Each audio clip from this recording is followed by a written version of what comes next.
Welcome to the Easy Aliyah Podcast, where we provide guidance and support to help make your move to Israel as smooth as possible. Today we're tackling one of the biggest questions every Olim faces: what to bring and whether or not to ship your belongings. Moving to a new country is both exciting and overwhelming, and deciding what to take with you can be a daunting task. Should you ship a full container? Should you travel light and buy everything in Israel? What items are worth the expense of shipping, and which ones are better left behind?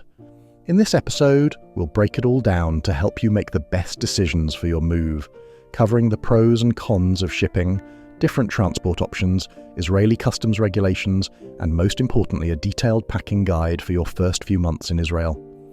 One of the biggest decisions you'll face before Aliyah is whether to ship your household items or travel with just a few suitcases. The answer depends on your budget, lifestyle, and attachment to your current possessions. Shipping a container to Israel can cost anywhere from $3,000 to $10,000, depending on where you're coming from, the size of your shipment, and the shipping company you use. Beyond the financial cost, there are also practical considerations. Israeli homes tend to be smaller than those in North America and Europe, so bringing large furniture or bulky appliances may not be practical. If an item is sentimental, difficult to replace, or significantly more expensive in Israel, it might be worth shipping. However, if it's something that is easy to find locally, you may want to reconsider.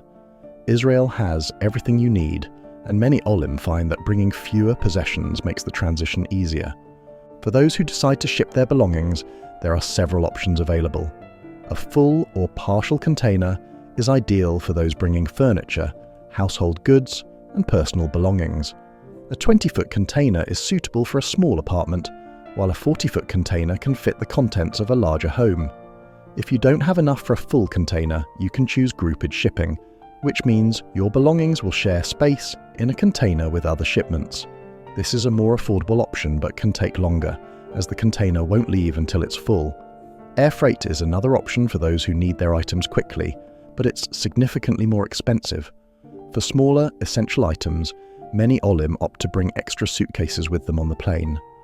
Some airlines offer discounted extra baggage allowances for new immigrants, making this a cost-effective way to bring personal essentials.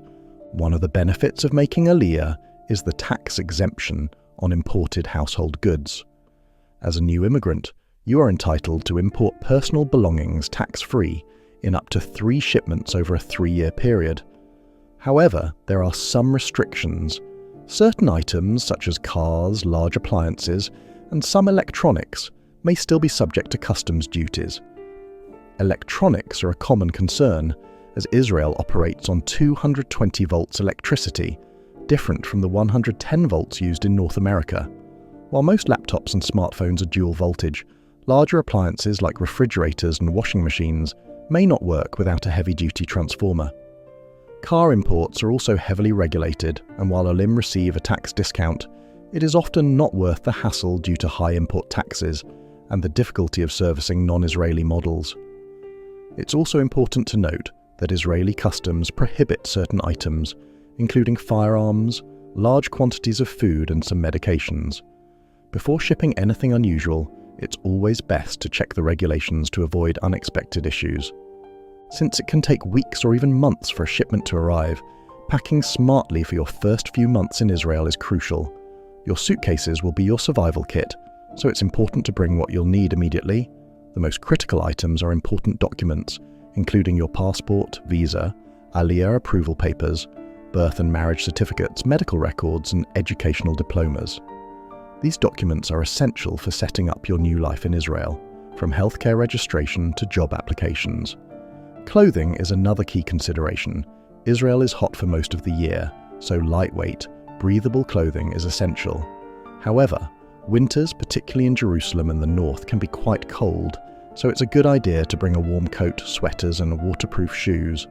Comfortable walking shoes are a must, as Israeli streets can be rough, and you'll likely be walking more than you're used to. If you plan to visit religious areas, modest clothing will also be necessary. Health and medications should also be a priority. If you take prescription medication, bring at least a 3 to 6 month supply, as it may take time to find an Israeli doctor who can prescribe what you need. If you wear glasses or contact lenses, bring extra pairs, as specific brands may not be available locally. For everyday health and hygiene, some Olim prefer to bring familiar toiletries, as certain brands can be expensive or hard to find in Israel. Electronics should be packed carefully, as they are essential for modern life. An unlocked smartphone is necessary to use an Israeli SIM card, and a laptop is useful for work, studying, and staying connected with family abroad. Be sure to bring power adapters and voltage converters if needed. Some people also bring small kitchen appliances, but unless they are dual voltage, they may not work in Israel. Instead, it's usually best to purchase appliances locally. When it comes to household items, many Olim find that it's useful to bring certain kitchen essentials. A good chef's knife, measuring cups, and favourite spices are worth packing, especially if you love to cook. Sentimental items such as family photos, religious books, and keepsakes should be carried in your hand luggage to avoid the risk of loss. Many Olim also bring a few home comforts such as favourite teas, snacks, or specialty items that may not be available in Israel. To avoid unnecessary costs and clutter, there are several things you should leave behind. Bulky furniture may not fit in an Israeli apartment, and it's often easier to buy new items locally. Books are another item that many people regret bringing, as they are heavy and take up a lot of space. Instead, consider using a Kindle or ebooks. Large appliances like washers and dryers often don't fit Israeli specifications, so they are best bought after arrival. Many Olim also bring too many winter clothes, only to realize that Israeli winters are mild and short. Expensive dinnerware and decorative items are often impractical, as space in Israeli homes can be limited. Making Aliyah is an exciting journey, but careful planning can make all the difference. The best approach is to prioritize what's truly essential, bring what will make your transition smoother, and leave behind anything that will add unnecessary stress or cost. Shipping can be a great option for those who want to bring their home with them, but for many, a minimalist approach helps them settle in more quickly. Remember, Israel has almost everything you need, and adapting to your new home often means embracing a different way of living.